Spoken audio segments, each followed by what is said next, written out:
എല്ലാ കൂട്ടുകാർക്കും ശുഭദിനം നടന്നുകൊണ്ട് നമുക്ക് രേവതിയുടെ സച്ചിയുടെ നാളത്തെ നല്ലൊരു വിശേഷം കേട്ടാലോ. അങ്ങനെ നാളത്തെ വിശേഷം നമ്മൾ കാണുന്നേ ചന്ദ്രമതിക്ക് ആകെപ്പാടെ സഹിക്കാൻ പറ്റുന്നുണ്ടായിരുന്നില്ല. കാരണം ചെറിയ കാര്യമൊന്നും അല്ല സച്ചിക്ക് വേണ്ടിയിട്ട് രേവതി ചെയ്തിരിക്കുന്നത്. ഒരു കാർ തന്നെ വാങ്ങിക്കൊടുത്തിരിക്കുകയാണ്. അതൊക്കെ ഓർത്ത് കഴിഞ്ഞപ്പോഴത്തേനും കണ്ടു കഴിഞ്ഞപ്പോഴത്തേനും സമനില തെറ്റിയ മട്ടി ചന്ദ്രമതി മുറിയിലേക്ക് വരുവാണ്. പിന്നീട് ശ്രുതിനെ മുറിയിലേക്ക് അങ്ങോട്ട് വിളിപ്പിക്കുകയാണ്. ശ്രുതി വന്നിട്ട് എന്താ ആന്റി എന്താ വിളിപ്പിച്ചെന്നൊക്കെ ചോദിക്കുകയാണ്. അതെ, ചില കാര്യങ്ങൾ ഞാൻ അങ്ങോട്ട് തീരുമാനിച്ചെന്ന് പറയണ. അല്ല ആന്റി എന്താ തീരുമാനിച്ചേ? ഇപ്പൊ തന്നെ കണ്ടില്ലേ, ഒന്നുമില്ലാത്ത അവള് ആ രേവതി പൂ കെട്ടിക്കൊടുത്തിട്ട് അവന് വേണ്ടിയിട്ടൊരു കാറ് വാങ്ങിച്ചു കൊടുത്തിരിക്കുന്നു. ഇവിടെ കോടീശ്വരിയാണെന്നും പറഞ്ഞുകൊണ്ട് നീ നിൽക്കുന്നു. നിന്നെ കൊണ്ട് വല്ല പ്രയോജനം ഉണ്ടോ എന്റെ മോനെന്ന് ചോദിക്കുകയാണ്. ഇത് കേട്ടതും ശ്രുതി പറഞ്ഞു, ആന്റി എന്താ ഇങ്ങനെയൊക്കെ സംസാരിക്കണമെന്ന് ചോദിക്കാം. ഞാൻ പറഞ്ഞാൽ എന്താ തെറ്റിരിക്കുന്നേ? ശ്രുതിക്കാണെങ്കിൽ ഒന്നുമില്ല, ശ്രുതിയെ സഹായിക്കാൻ പോലും ആരും ഇല്ലാത്തൊരവസ്ഥയാ. ഇപ്പൊ തന്നെ അവനൊരു ജോലി വന്നിട്ടുണ്ട്. 14 ലക്ഷം രൂപ കൊടുക്കണേ അവനാ ജോലി കിട്ടും. പക്ഷെ അവനാ പൈസ ആര് കൊടുക്കും? ശരിക്കും പറഞ്ഞാല് നീ അല്ലേ അവനെ സഹായിക്കണ്ടേ? നിന്റെ അച്ഛന് കോടികളുടെ ബിസിനസ് ഉണ്ടെന്ന് പറയണു. എന്നിട്ട് നീ ഒരു 5 രൂപ അവന് കൊടുക്കുന്നുണ്ടോന്ന് ചോദിക്കുക. അല്ല അത് പിന്നെ ആന്റി നീ കൂടുതലൊന്നും പറയണ്ട. ഒരു കാര്യം ഞാൻ തീരുമാനിച്ചു. നീ എത്രയും പെട്ടെന്ന് നിന്റെ അച്ഛനെ വിളിക്കണമെന്ന് പറയാ. എന്തിനാ ആന്റി അച്ഛനെ വിളിക്കുന്നേ? അച്ഛനെ വിളിച്ചിട്ട് പറയണം അവന് കുറച്ച് പണം വേണം ബിസിനസ് തുടങ്ങാനായിട്ട് എന്ന് പറയാണ്. ബിസിനസ് തുടങ്ങാനാ? അതെ. അല്ല ആന്റി, സുധിയുടെ കാര്യം തന്നെ ഓർത്തു വെക്കേ. സുധി എത്ര അടുത്ത് ജോലിക്ക് പോയി ഒരിടത്തെങ്കിലും ഇതായിട്ടും പിടിച്ചു വന്നിട്ടുണ്ടോ? എവിടെ ചെന്നാലും 2 ദിവസത്തിനുള്ളിൽ തന്നെ തിരികെ വരുമല്ലേന്ന് ചോദിക്കും. അതാ പറഞ്ഞത്, അവൻ അങ്ങനെ പോയി നിൽക്കാൻ ഇഷ്ടമില്ല. അവനോ ഒരാളുടെ മുന്നിൽ ഓച്ചാനിച്ച് നിൽക്കാൻ ഇഷ്ടമില്ല. ആളുടെ മുന്നിൽ തല കുനിച്ച് നിൽക്കാൻ ഇഷ്ടമില്ലാത്തതുകൊണ്ട് അവന് സ്വന്തം ബിസിനസ് തുടങ്ങാനാ താല്പര്യം. അതുകൊണ്ട് നീ എന്ത് ചെയ്യണം? കുറച്ച് പണം ഉണ്ടാക്കി അവന് കൊടുക്കണം. അവന് കാനഡയിലേക്ക് പോകാനോ പറ്റുമെന്ന് തോന്നില്ല. അങ്ങനെയാണെങ്കിൽ നീ അവന് കുറച്ച് പണം ഉണ്ടാക്കി കൊടുക്കുക. അവൻ സ്വന്തമായിട്ടൊരു ബിസിനസ് തുടങ്ങട്ടെ എന്ന് പറയാം. അല്ലാണ്ട് അത് പിന്നെ ഞാൻ എങ്ങനെ അച്ഛനോട്? നിനക്കെന്താ നിന്റെ അച്ഛനോട് ചോദിക്കാൻ മടിയുണ്ടോ? എങ്കിലൊരു കാര്യം ചെയ്യാം, ഞാൻ ചോദിക്കാന്ന് പറയണേ. അത് വേണ്ടാന്ന് പറയാം. നിന്റെ ഇളയച്ചനുണ്ടല്ലോ, ഇളയച്ചനെ വിളിച്ച് കാര്യങ്ങളൊക്കെ പറ. ഇനിയിപ്പോ വിളിക്കാൻ മടിയുണ്ടെങ്കിൽ ആ ഫോൺ നമ്പർ ഇങ്ങോട്ട് ആട്ടെ, ഞാൻ വിളിച്ച് കാര്യങ്ങളൊക്കെ സംസാരിക്കാന്ന് പറയാണ്. ശ്രുതി പെട്ടുപോയി. ശ്രുതി പറഞ്ഞു, വേണ്ട ആന്റി അതിന്റെ ആവശ്യമൊന്നുമില്ല, ഞാൻ വിളിച്ചു പറഞ്ഞോളാന്ന് പറയാം. നീ പറയാന്നല്ലാതെ ഇതിലായിട്ടും പറഞ്ഞു കേട്ടില്ലോ. നീ വിളിച്ചു പറയുന്നുണ്ടോ അതോ ഞാൻ പറയണോ? എത്ര കാലം എന്ന് വെച്ചാൽ ഇങ്ങനെ സഹിച്ചു ക്ഷമിച്ച് മുന്നോട്ട് പോന്നേ. അവനൊരു നല്ല ജീവിതം ഉണ്ടാക്കണം നിന്റെ കടമയാന്ന് പറയാം. അല്ല ശ്രുതി ബിസിനസ് തുടങ്ങിയാല് എന്താ? ബിസിനസ് തുടങ്ങിയാല് അവനിപ്പോ ഇങ്ങനെ നടക്കുന്നു വെച്ചോണ്ട് ഒരു ബിസിനസ് തുടങ്ങിയിട്ടുണ്ടെങ്കിൽ അവൻ ശോഭിക്കും. എനിക്ക് ഉറപ്പായിട്ടൊരു കാര്യമാണ്. അവനെ കൈ കൊടുത്ത് ഒന്ന് കയറ്റിവിടാൻ ആരുമില്ല. അതാ അവന്റെ പ്രശ്നം എന്ന് പറഞ്ഞാല്. ഇപ്പൊ ഒരു കാർ സ്റ്റാർട്ടാകാൻ നിന്ന് കഴിയുമ്പോഴത്തേനും നമ്മൾ പുറയും തള്ളി കൊടുത്തിട്ടുണ്ടെങ്കിൽ ആ കാർ സ്റ്റാർട്ടായിട്ട് അങ്ങോട്ട് പോകും. അപ്പൊ അതുപോലെ തന്നെ അവന്റെ കാര്യം, അവനെ പുഷ് ചെയ്തൊന്ന് കൊണ്ടുപോകാനായിട്ട് ആരുമില്ല. അപ്പൊ സച്ചിയുടെ കാര്യം തന്നെ എടുത്തു വെക്കേ. രേവതി അവൾ എന്ത് സപ്പോർട്ടാ. കാര്യം പറഞ്ഞ സച്ചിക്ക് രേവതിയെ കണ്ണെടുത്താൽ കാണത്തില്ല. ഇടയ്ക്ക് അവര് തമ്മിൽ വഴക്കുണ്ടാവും എന്ന് പറഞ്ഞാലും കണ്ടില്ലേ രേവതി എത്രമാത്രം കെയറിങ്ങോട് കൂടിയിട്ട് അവനെ നോക്കണേ, അവന്റെ കാര്യങ്ങളൊക്കെ നോക്കണേ. നീ അതിൽ എന്തെങ്കിലും ഒന്ന് ശ്രുതിക്ക് വേണ്ടി ചെയ്തിട്ടുണ്ടോ? ഇത് കേട്ടതും ശ്രുതി പെട്ടുപോയി. എന്ത് മറുപടി പറയാനാ? കാരണം ഇവിടെ എന്തെങ്കിലും പറഞ്ഞിട്ടുണ്ടെങ്കിൽ തന്റെ കള്ളത്തരങ്ങളൊക്കെ പൊളിയും. ഞാൻ പറയാം ആന്റി എന്ന് പറയണം. പറഞ്ഞാൽ മാത്രം പോരാ, പറഞ്ഞ കാര്യങ്ങളൊക്കെ സമ്മതിപ്പിക്കണം, പൈസ കൊണ്ടുവരണം, കൊടുക്കണം എന്നൊക്കെ പറയണം. അങ്ങനെ ചന്ദ്രമതി അങ്ങോട്ട് പോയി കഴിഞ്ഞപ്പോഴത്തേനും ശ്രുതിക്ക് സമനിലേറ്റുന്ന പോലെ തോന്നി. തൊടുന്നതിനും പിടിക്കുന്നതിനും എല്ലാം പണം. ഇവർക്ക് അമ്മയ്ക്കും പോലും പണം മാത്രം മതി. തന്റെ ജീവിതം എന്താണെന്നൊന്നും അറിയണ്ട. മീര പറഞ്ഞ ശരിയാ. ഉള്ള നേരത്തെ സത്യങ്ങളൊക്കെ തുറന്നു പറഞ്ഞ് ഒഴിവാകുവാണെങ്കിൽ അതായിരിക്കും നല്ലത്. എത്ര നാളെന്ന് വെച്ചാൽ ഇങ്ങനെ ഉരുകി തീരുന്നേ. അതൊക്കെ ഓർത്തപ്പോ ശ്രുതിക്ക് ടെൻഷനായി. ആ സമയം രേവതി ഇതൊന്നും അറിയുന്നുണ്ടായിരുന്നില്ല. രേവതി അടുക്കളയിൽ തന്റെ ജോലികളൊക്കെ കൃത്യമായിട്ട് ചെയ്തുകൊണ്ടിരിക്കുക. അപ്പോഴേക്ക് ശ്രുതി അങ്ങോട്ട് വന്നിട്ട് പറഞ്ഞു, രേവതി ഒരു ഗ്ലാസ് ചായ തരുവോ? അതെ, നല്ല തലവേദന ഉണ്ടെന്ന് പറയണ. ഇത് കേട്ടപ്പോ രേവതി പറഞ്ഞു, ഇതൊന്നും ഇളക്കി ഞാൻ വാങ്ങി വെച്ചോട്ടെ, ഇപ്പൊ തന്നെ ഇട്ടുതരാം. ഒരു 5 മിനിറ്റ് അവിടെ നിൽക്കാൻ പറയാണ്. പിന്നീട് രേവതി കറിയൊക്കെ ഇളക്കിക്കൊണ്ടിരിക്കുകയാണ്. ആ സമയം ശ്രുതി ചോദിച്ചു, അല്ല രേവതി നീ സച്ചിക്ക് കാറ് വാങ്ങിച്ചു കൊടുത്തില്ലേ? അത് ശരിക്കും നിന്റെ പൈസ കൂടെ തന്നെയാണെന്ന് ചോദിക്കും. അതെന്താ ശ്രുതി ഇപ്പൊ അങ്ങനെ ചോദിക്കാൻ കാരണം ചോദിക്കാം. അല്ല ഞാൻ ചോദിച്ചു നീ തന്നെ വാങ്ങിച്ചു കൊടുത്താണെന്ന്. അതെ ഞാൻ തന്നെ വാങ്ങിച്ചു കൊടുത്താ, അതിനെന്താ കുഴപ്പം? അല്ല അതിന് മാത്രം പൈസ നിന്റെ കയ്യിൽ എവിടെന്നാന്ന് ചോദിക്കുക. ഞാൻ പറഞ്ഞല്ലോ എന്റെ പൈസ ഉണ്ടായിരുന്നു. പൂമാല കിട്ടിയ പൈസ കൊണ്ട് ഞാൻ വാങ്ങിച്ചു കൊടുത്തേ. പൂമാല കിട്ടിയ പൈസ കൊണ്ട് ആ കാറ് വാങ്ങിച്ചു കൊടുക്കുവോ? എങ്ങനെ ഒരു 3-4 ലക്ഷം രൂപയാവും. അത്രയും പൈസ നിന്റെ കയ്യിൽ എവിടുന്ന? മാല കിട്ടി അത്രയും പൈസ ഉണ്ടാകത്തില്ലെന്ന് എനിക്ക് അറിയാന്ന് പറയാം. ആ സമയം വർഷ അങ്ങോട്ടേക്ക് വന്നു. വർഷ വന്ന് ഇപ്പൊ അവര് സംസാരിക്കുന്നത് കേട്ടു. വർഷ പെട്ടെന്ന് അവിടെ അങ്ങോട്ട് നിൽക്കുവാണ്. അവളുടെ അടുത്തേക്ക് ചെന്നില്ല. ആ സമയം രേവതി പറഞ്ഞു, അതെ മാല കെട്ടി കുറെ ലാഭം ഉണ്ടായിട്ടുണ്ടായിരുന്നു. ആ പൈസ ഉണ്ട്, അല്ലാതെ കുറച്ച് പലിശയ്ക്ക് പൈസയും മേടിച്ചു. ബാക്കി പൈസ ഇനി സച്ചിയുടെ മാസാമാസം അടച്ചോളൂ എന്ന് പറയാം. എന്നാലും നീ എന്തിനാ അത് മേടിച്ചു കൊടുത്തേന്ന് ചോദിക്കുക. അതെന്താ? അല്ല അത് മേടിച്ചു കൊടുക്കേണ്ട വല്ല കാര്യം ഉണ്ടായിരുന്നോ? സച്ചിക്ക് നിന്നെ ഇഷ്ടമില്ലല്ലോ. ഇടയ്ക്കിടയ്ക്ക് നിന്നോട് വഴക്കുണ്ടാക്കുകയും ചെയ്യും. സ്നേഹത്തോടെ ഇതുവരെയായിട്ടും പെരുമാറിട്ട് പോലും ഞാൻ കണ്ടിട്ടില്ല. പിന്നെ എന്തിനാ നീ അതൊക്കെ വാങ്ങിച്ചു കൊടുത്തേന്ന് ചോദിക്കാം. ഇത് കേട്ടപ്പോ രേവതി പറഞ്ഞു, ഞാനും സച്ചേട്ടനും തമ്മിൽ പ്രശ്നങ്ങളുണ്ട്. അതെ, അതാ ഞാൻ പറഞ്ഞേ. പോരാത്തതിന് സച്ചി ചെയ്തെന്താ? നിന്റെ അനുജന്റെ കൈയൊക്കെ തല്ലി ഒടിച്ചില്ലേ? എന്നിട്ട് നീ പിന്നെ എന്തിനാ സച്ചിക്ക് ഈ കാറ് വാങ്ങിച്ചു കൊടുത്തേന്ന് ചോദിക്കാം. അത് കാരണം ഇപ്പൊ മനുഷ്യനകടന്ന് ബുദ്ധിമുട്ടുന്നതെന്ന് പറയണേ. രേവതി ചോദിച്ചു, അല്ല ഞാൻ സച്ചിയാണ് കാറ് വാങ്ങിച്ചു കൊടുത്തതിന് ശ്രുതിക്ക് എന്താ കുഴപ്പമെന്ന് ചോദിക്കും. അല്ല അത് പിന്നെ ഞാന് ശ്രുതിക്ക് എന്തെങ്കിലും പ്രശ്നമുണ്ടോന്ന് ചോദിക്കും. എനിക്കൊരു പ്രശ്നമില്ല, ഞാനങ്ങോട്ട് അങ്ങനെ പറഞ്ഞെന്നുള്ളെന്ന് പറയണം.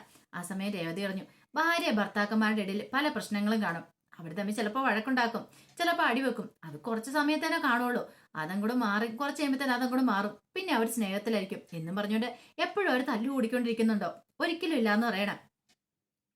ഇത് കേട്ടപ്പോ ശ്രുതി പറഞ്ഞു, എന്നാലും എനിക്കതും കൂടെ വിശ്വസിക്കാൻ പറ്റുന്നില്ല. അല്ല ഇത്രയും പൈസ നീ ഇൻസ്റ്റാൾമെന്റ് ആയിട്ട് മേടിച്ചാണോ നിൽക്കും? ഇൻസ്റ്റാൾമെന്റ് ആയിട്ടാ? അല്ല ഈ ചിട്ടിക്കാരോട് ഒക്കെ മേടിക്കില്ലേ, വട്ടിക്ക് പലിശ കൊടുക്കുന്നവരോടൊക്കെ ആഴ്ച കൊടുക്കുന്നതൊക്കെ? ഞാൻ പറഞ്ഞല്ലോ കുറച്ച് പൈസ പലിശയ്ക്ക് മേടിച്ചെന്ന്, ബാക്കി അടച്ചോളും. എന്നാലും എനിക്കത് അങ്ങോട്ട് വിശ്വസിക്കാൻ പറ്റുന്നില്ല. ഇനിയിപ്പോ സച്ചി എങ്ങാനും കാറ് മേടിച്ചു തന്നിട്ട് നിന്റെ പേരിൽ ക്രെഡിറ്റ് കിട്ടാൻ വേണ്ടി സച്ചി അങ്ങനെ പറഞ്ഞാണോ നീ ആ വാങ്ങിച്ചു കൊടുത്തേന്ന്? ഇത് കേട്ടപ്പോ രേവതിക്ക് ദേഷ്യം വന്നു. ദേ ശ്രുതി, അനാവശ്യമായിട്ടുള്ള വാക്കുകളൊന്നും പറയരുത് കേട്ടോ, എനിക്ക് അതിന്റെ ആവശ്യമൊന്നുമില്ലെന്ന് പറയണം. ശ്രുതി പറഞ്ഞു, അയ്യോ രേവതി ദേഷ്യപ്പെടാൻ പറഞ്ഞൊന്നുമല്ല, ഞാനങ്ങോട്ട് പറഞ്ഞെന്നേ ഉള്ളൂ. അതെ, ഇനി കൂടുതലൊന്നും പറയണ്ട. എന്റെ ഭർത്താവിന് ഞാൻ വാങ്ങിച്ചു കൊടുത്ത ശ്രുതിക്ക് എന്താ കുഴപ്പമെന്ന് ചോദിക്കുക. എനിക്കൊരു കുഴപ്പമില്ല, ഞാനങ്ങോട്ട് പറഞ്ഞെന്നുള്ളതെന്നൊക്കെ പറയണം. അപ്പോഴേക്കുമാണ് വർഷ അങ്ങോട്ടേക്ക് വരുന്നത്. വർഷ വന്നിട്ട് പറഞ്ഞു, എന്താ ശ്രുതിയടുത്തേക്ക് എന്താ കുഴപ്പം? സച്ചേട്ടന്റെ കാറ് രേവതി ചേച്ചി വാങ്ങിച്ചു കൊടുത്ത് ശ്രുതിയടുത്തേക്ക് ഇഷ്ടപ്പെട്ടില്ലെന്ന് ചോദിക്കും. എനിക്ക് ഇഷ്ടപ്പെടായിക്കൊന്നുമില്ല, പിന്നെന്താ കുഴപ്പം? എന്തിനാ പൈസയുടെ കാര്യങ്ങളൊക്കെ ചോദിക്കുന്നത്? ഇങ്ങനെ പോയിട്ടുണ്ടെങ്കിൽ അവരുടെ ബാങ്ക് സ്റ്റേറ്റ്മെന്റും കൂടെ എടുക്കൂലോ എന്ന് പറയണം രേവതി ചേച്ചിയുടെ. അതിന്റെ ആവശ്യം വല്ലതും ഉണ്ടോ? ദേ ഈ സ്ത്രീകളോട് വയസ്സും അതുപോലെ പുരുഷന്മാരോട് അവരുടെ സാലറിയും ചോദിക്കില്ലെന്ന് പറഞ്ഞേ എന്ന് പറഞ്ഞ പോലെ അവരുടെ പേഴ്സണൽ കാര്യങ്ങൾ ഇടപെടേണ്ട കാര്യമുണ്ടോ? രേവതി ചേച്ചിന് എത്ര രൂപയുണ്ട്, എത്ര രൂപ കൊടുത്ത കാറ് വാങ്ങിയാന്നൊക്കെ ചോദിക്കേണ്ട കാര്യമുണ്ടോ? അവരുടെ പേഴ്സണൽ കാര്യങ്ങൾ വേറൊരാൾ ഇടപെടേണ്ട കാര്യമില്ലെന്ന് പറയണം. ഇത് കേട്ടതും ശ്രുതി ഒന്നും അറിയത്തില്ലാത്ത മട്ടി പറഞ്ഞു, അയ്യോ ഞാൻ എന്താ വേറൊരാളാണോ? നമ്മളൊരു കുടുംബക്കാരല്ലേ, നമ്മൾ മൂന്നാമതൊരാളല്ലോ, വെറുതെക്കാരല്ലല്ലോ എന്നൊക്കെ പറയണം. മഹർഷ പറഞ്ഞു, അതെ വെറുതെക്കാരൊന്നും അല്ല, പക്ഷെ അവർക്ക് അവരുടേതായ പേഴ്സണൽ ലൈഫ് കുറച്ച് പ്രൈവസിയും കാര്യങ്ങളൊക്കെ ഉണ്ട്. അതിനകത്ത് നമ്മൾ ഒരു കാരണവശാലും തലയിടാൻ പോകരുതെന്ന് പറയണം. ഞാനങ്ങനെയൊന്നും ഉദ്ദേശിച്ചില്ല വർഷ എന്ന് പറയണം. അതെ അങ്ങനെ എന്തോ ഉദ്ദേശിച്ചില്ലെന്ന് പറയും, പക്ഷെ അത് ശരിയായിട്ടുള്ള കാര്യമല്ല. ഭാര്യയും ഭർത്താക്കന്മാരുടെ ഇടയിൽ 100 പ്രശ്നങ്ങൾ. ഇപ്പൊ ഞാനും ശ്രീകാന്തും തമ്മിൽ എന്തൊക്കെ പ്രശ്നങ്ങൾ ഉണ്ടാവുന്നു, വഴക്കുണ്ടാവുന്നു. കുറച്ച് സമയം കഴിയുമ്പോഴത്തേനും അതങ്ങോട്ട് മാറും, അത്രയ്ക്കേ ഉള്ളൂ. അല്ലാതെ എപ്പോഴും അവർ തമ്മിൽ കെട്ടിപ്പിടിച്ച് ഇങ്ങനെ സ്നേഹിച്ച് ഉമ്മ വെച്ച് കൊടുക്കണം നടക്കണം എന്നൊക്കെ പറഞ്ഞാൽ അതൊന്നും നടക്കുന്ന കാര്യമല്ല, അതൊന്നും പ്രാക്ടിക്കൽ അല്ല. പ്രണയിച്ച് നടക്കുന്ന സമയത്ത് അങ്ങനെയൊക്കെ സംഭവിക്കും, പക്ഷെ കല്യാണം കഴിഞ്ഞിട്ടുണ്ടെങ്കിൽ അതിൻ്റെതായ ഒരു രീതിയും കാര്യങ്ങളൊക്കെ ഉണ്ട്. ഇതുവരെയായിട്ട് ശ്രുതിയടുത്തേക്ക് അത് മനസ്സിലായില്ലേന്ന് ചോദിക്കാം. ശ്രുതി ആകെ പണം നാണം കെട്ട് വിളറി വെളുത്ത് നിൽക്കുകയാണ്. എന്തേലും ചെയ്യാൻ പറ്റുമോ, എന്തേലും പറയാൻ പറ്റുമോ? പിന്നീട് ചോദിച്ചു, രേവതി ചേച്ചി കാറ് വാങ്ങിച്ചു കൊടുത്തേന് ഇപ്പൊ ശ്രുതിയാട്ടിക്ക് എന്തെയാ കുഴപ്പം? ആ സ്വന്തം പൈസ കൊടുത്ത് വാങ്ങിച്ചല്ലേ എന്നൊക്കെ പറയുവാണ്. അവസാനം ശ്രുതി ആ നാണം കിട്ടു പോവാണ്. ഈ സമയം രേവതി പറഞ്ഞു, ഇതാ ശ്രുതി ചായ എന്ന് പറയണം. ചായയോ? അല്ല തലവേദനയാന്ന് പറഞ്ഞു. പിന്നീട് ശ്രുതി ചായയും മേടിച്ചുകൊണ്ട് അവിടെ നിന്ന് ഓടുവാണ്. ശ്രുതിക്ക് മനസ്സിലായി ഇനി അവിടെ നിന്നിട്ടുണ്ടെങ്കിൽ കളി കാര്യമാവുന്നുള്ള കാര്യം. കാരണം ഇത്രയ്ക്കൊന്നും പ്രതീക്ഷിച്ചില്ല, തന്നെ ഇവർ രണ്ടുപേരും കൂടി എടുത്തിട്ട് കുടയെന്നുള്ള കാര്യം ശ്രുതി പ്രതീക്ഷിച്ചില്ല. കാരണം രേവതിയുടെ അടുത്ത് വന്ന് പറഞ്ഞിട്ട് എങ്ങനെയെങ്കിലും ഇനി ഇങ്ങനത്തെയുള്ള കാര്യങ്ങളൊക്കെ ചെയ്യിക്കാതിരിക്കാൻ വേണ്ടി ചെയ്താ. കാരണം ഇതിന്റെ പേരിൽ താനാണ് കിടന്ന് ഉഷ്ണിക്കുന്നത്, അത് നന്നായിട്ട് അറിയായിരുന്നു. അതുകൊണ്ട് മാത്രമാണ് ഇങ്ങനത്തെ കാര്യങ്ങളൊക്കെ ചെയ്തത് തന്നെ, പറഞ്ഞതും തന്നെ. പിന്നീട് കുറെ സമയം കഴിഞ്ഞ് കഴിഞ്ഞപ്പോഴത്തേനും വർഷയുടെ അമ്മ വീട്ടിലേക്ക് വരുവാണ്. ആ സമയം ചന്ദ്രമതി ഇവിടെ ഉണ്ടായിരുന്നു. വർഷയുടെ അമ്മയെ കണ്ടതും മഹിമയെ കണ്ടതും ഭയങ്കര സന്തോഷമായി. ആരുത് മഹിമയാ, കയറി വാന്നൊക്കെ പറയണം. അപ്പൊ ഒരു കവർ നിറച്ച് ഫ്രൂട്ട്സും കാര്യങ്ങളൊക്കെ ഉണ്ടായിരുന്നു. അല്ല ഇവിടെ ഉള്ളവരൊക്കെ എന്തേന്ന് ചോദിക്കണം. ഈ സമയം രേവതി എന്ന് കിടന്ന് വിളിച്ചു കഴിയുമ്പോഴത്തേനും ശ്രുതി അങ്ങോട്ട് വന്നിട്ട്, രേവതി ഇവിടെ ഇല്ല, എന്തോ പൂ കൊടുക്കാണ്ടെന്ന് പറഞ്ഞ് പോയെന്ന് പറയാം. അല്ലേലും അവൾക്കൊരു പൂക്കട വെച്ചോണ്ട് ഞാനൊന്നും പറയണില്ല എന്ന് പറയണം. ആ സമയം മഹിമ ചോദിച്ചു, അല്ല രേവതിക്ക് കടയൊക്കെ വെച്ച് കൊടുത്ത് സച്ചി അല്ലേന്ന് ചോദിക്കണം. അത് കടയോ? അതൊന്നും പറയാതിരിക്കുന്ന ഭേദം. അതാണ് ഈ മുൻവശത്ത് കാണുന്ന പൂക്കട എന്ന് ചോദിക്കും. അതിന് ചന്ദ്രമതി ഫ്ലവർ ഷോപ്പ് എന്നാണ് പേരെന്നൊക്കെ പറയാ. എന്ത് ചെയ്യാനാ, ഓരോന്നൊക്കെ അങ്ങനെ ഒപ്പിച്ചു വെച്ചിരിക്കുക. എനിക്ക് എന്തേലും ചെയ്യാൻ പറ്റുമോ? നാണക്കേടാ എനിക്കിപ്പോ. എല്ലാരും ചോദിക്കുവാണ് എന്റെ പേരിലല്ലേ എന്ന്. ഇപ്പൊ എന്റെ മൂത്ത മരുമോൾ എന്റെ പേരിൽ ബ്യൂട്ടി പാർലർ തുടങ്ങിയിട്ടുണ്ട്, അത് മാത്രം എനിക്കൊരു ആശ്വാസം എന്ന് പറയാം. അല്ലാതെ ഈ ഫ്ലവർ ഷോപ്പിന്റെ പേര് കേൾക്കുന്ന പോലും എനിക്ക് അലർജിയാന്നൊക്കെ പറയാം. പിന്നീട് ചോദിച്ചു, അല്ല ഇവിടെ എന്തിയെ രവീന്ദ്രനൊക്കെ എന്തിയെന്ന് ചോദിക്കണം. രവിയേട്ടൻ പുറത്തു വരെ പോയേക്കുക. ആ സമയത്ത് മഹിമ പറഞ്ഞു, എന്നാ ഞാനൊരു കാര്യം പറയാൻ വേണ്ടി വന്നാ, ഇനിയിപ്പോൾ അവരില്ലെങ്കിലും കുഴപ്പമൊന്നുമില്ല, ഞാൻ പറഞ്ഞിട്ട് പോയേക്കാന്ന് പറയാം. എന്താ മഹിമ, കാര്യം എന്താന്ന് ചോദിക്കുകയാണ്. അല്ല വർഷ ശ്രീകാന്ത് ഇവിടെ ഇല്ലെന്ന് എനിക്കറിയാം, പക്ഷെ നിങ്ങളോട് പറയാൻ വേണ്ടി വന്ന് മാത്രമേ ഉള്ളൂ എന്ന് പറയാം. അല്ല കാര്യം എന്താന്ന് പറഞ്ഞില്ല. കല്യാണം കഴിഞ്ഞ് ഇത്രയും കാലമായിട്ട് താലി കോർക്കൽ ചടങ്ങ് നടന്നിട്ടില്ലല്ലോ, അങ്ങനെയാണെങ്കിൽ അവിടെ താലി കോർക്കൽ ചടങ്ങ് നടത്തണ്ടെന്ന് ചോദിക്കുക. ഇത് കേട്ട് കഴിഞ്ഞപ്പോൾ ഒരു നിമിഷം ആലോചിച്ചിട്ട് ചന്ദ്രമതി പറഞ്ഞു, അതിനിപ്പോൾ എന്താ, താലി കോർക്കൽ ചടങ്ങ് നടത്താലോ എന്ന് പറയണം. എപ്പോൾ വേണം നടത്താം. അതെ, വീട്ടില് വർഷയുടെ അച്ഛൻ ആ കാര്യങ്ങൾ പറഞ്ഞ് എത്രയും പെട്ടെന്ന് നടത്തണം, കല്യാണം കഴിഞ്ഞിട്ട് ഇത്രയും കാലമായില്ലേ, താലി കോർക്കൽ ചടങ്ങ് നടത്തണ്ടേന്നൊക്കെ. അതിനിപ്പോൾ എന്താ, എപ്പോൾ വേണം നടത്താമെന്നൊക്കെ ചന്ദ്രമതി പറയണം. ആ സമയത്ത് ശ്രുതിക്ക് എന്ത് ചെയ്യണമെന്ന് അറിയത്തില്ല. ശ്രുതിക്ക് വല്ലാത്തൊരു ബുദ്ധിമുട്ടായിപ്പോയി. ശ്രുതി പെട്ടെന്ന് പറഞ്ഞു, അതെ ഞാൻ പോയി ചായ എടുത്തോണ്ട് വരാന്ന് പറയണം. ഇത് കേട്ടത് മഹിം പറഞ്ഞു, വേണ്ട മോളെ ചായ ഒന്നും വേണ്ടാന്ന് പറയണം. ചന്ദ്രമതി പറഞ്ഞു, അവള് നല്ല ഫസ്റ്റായിട്ട് ചായ ഉണ്ടാക്കും. വേണ്ട വേണ്ട, എനിക്കിപ്പോൾ ചായ വേണ്ടാത്തോണ്ടാന്ന് പറയണം. ആ സമയം ചന്ദ്രമതി പറഞ്ഞു, അല്ല ശ്രുതി, ഇവരുടെ കല്യാണത്തിന് മുമ്പ് കഴിഞ്ഞാലേ നിങ്ങളുടെ കല്യാണം വർഷയുടെ ശ്രീകാന്തിന്റെ, എന്നിട്ട് എന്താ നിങ്ങളുടെ താലി കൊടുക്കൽ ചടങ്ങ് നടത്താത്തേന്ന് ചോദിക്കാം. അതും കൂടെ നടത്തണ്ടേന്ന് ചോദിക്കണം. ശ്രുതി പെട്ടു, നടത്തണം അമ്മേന്ന് പറയണം. ഇത് കേട്ട മഹിം വെച്ചു, ആഹാ ഇതുവരെയായിട്ട് ഇവരുടെ ചടങ്ങുകളും കാര്യങ്ങളൊന്നും നടത്തിയിട്ടില്ലേന്ന് നിൽക്കും. ഇല്ല എന്ന് പറയണം. എന്നാ ഒരു കാര്യം ചെയ്യാം, നമുക്ക് അതും കൂടെ നടത്തിയേക്കാന്ന് പറയാം. ചന്ദ്രമതി പറഞ്ഞു, അത് ശരി തന്നെയാ, അങ്ങനെയാണെങ്കിൽ 2 താലി കൊടുക്കൽ ചടങ്ങ് ഒരു ദിവസം അങ്ങ് നടത്തിയേക്കാം.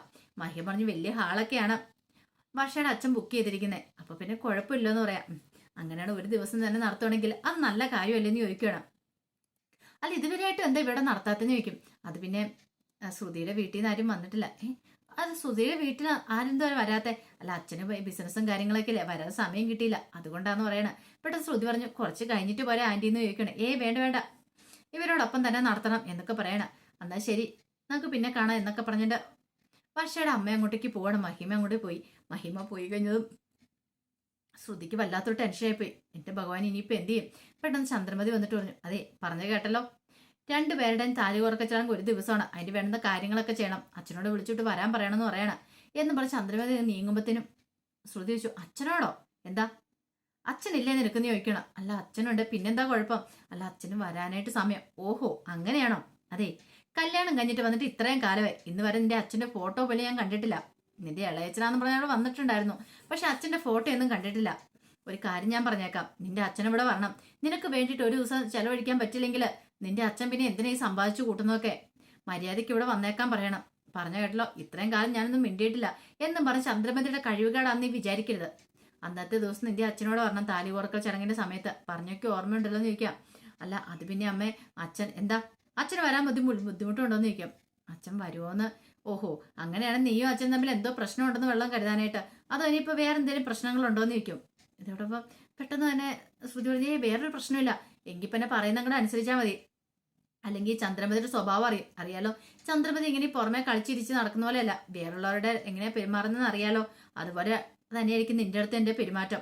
മര്യാദയ്ക്കിരുന്ന അവനവന് കൊള്ളാം, അല്ലെങ്കിലുണ്ടല്ലോ ഓവർ സ്മാർട്ട് കാണിക്കാൻ വന്നിട്ടുണ്ടെങ്കിൽ ഇതൊന്നും ആയിരിക്കില്ല അവസ്ഥ. അതുകൊണ്ട് എത്രയും പെട്ടെന്ന് അച്ഛനെ വിളിച്ച് കാര്യം പറ. നിനക്ക് വിളിക്കാൻ മടിയുണ്ടെങ്കിൽ ഇങ്ങോട്ട് ആട്ടെ, ഞാൻ വിളിക്കാന്ന് പറയാം.